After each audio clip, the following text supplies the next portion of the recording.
We don't have all this figured out. The science is changing in front of us. Let's not jump to conclusions. It's worth also getting to some of the details here too. So, I mean, I'm a Christian who affirms evolution, but I'm not really an evolutionary creationist. And you were recently on a podcast where you made some comments. We were just talking about it even before we got started the live stream. You mentioned that one of the things that you've been really concerned about with evolutionary creationists is, and then I don't want to put words in your mouth, but it was approximately that, when there's a choice between, the concerns of scripture and theology and the concerns of science, that you felt that they too often just pick science. Can you explain a little bit more of that and explain what you mean? Yeah, I could point to some specific books and writers, and I won't.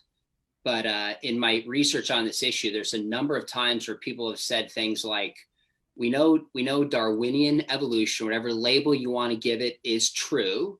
So things like the historical fall or the sinful nature of mankind or the existence of Adam and Eve, we need to take those theological truths and get them in line with, say, Darwinian evolution. And that's always made me uncomfortable. Number one, I wasn't convinced by all the science behind it necessarily. And number two, it kind of taught a model that said if there's tension between theology and science, theology always gives when it comes to science. And I think that's not only unwise, I think it's just not the way life works. I think there's sometimes both have bended and learned from each other in a kind of dialogue and have their own kind of authority, so to speak. So the other problem with that, I mean, even Augustine raised this, 5th century, was like, if you tie certain theological truths to the science of the day, and of course, his understanding of science was very different pre-scientific revolution.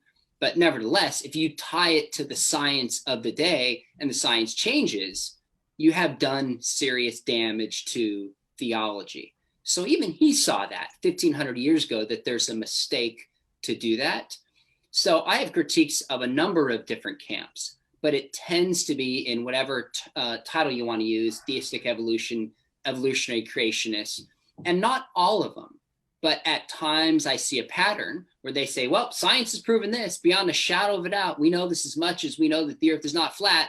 Now let's get theology in line. And then part of what your book has shown is actually that maybe have been a little bit premature. And I think it shows the foolishness of that kind of interaction between the two. So that's been my caution for a long time. And one of the things I appreciate about your book is you're making space for a fall, original created couple, a historical Adam and Eve.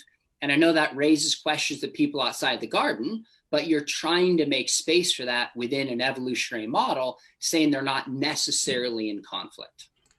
Yeah, so it's interesting. So this ends up being unsettling both for those people who are raising all these questions for you, because they're saying, they're saying that making space for evolutionary science is going to necessarily bring all those things into question, but actually this makes space for those things. Mm-hmm.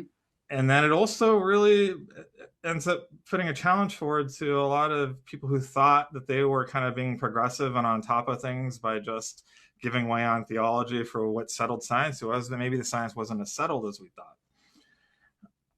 Yeah, I think that's right. I think partly what we've seen with this is it's like, okay, slow down. We don't have all this figured out. The science is changing in front of us.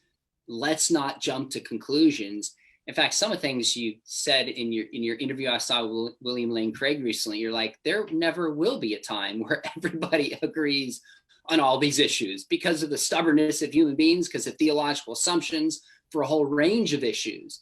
But can we find a better way to agree to disagree and not bring certain faulty assumptions in that rule somebody out unnecessarily? That kind of space appeals to me. And I think that's your heart too.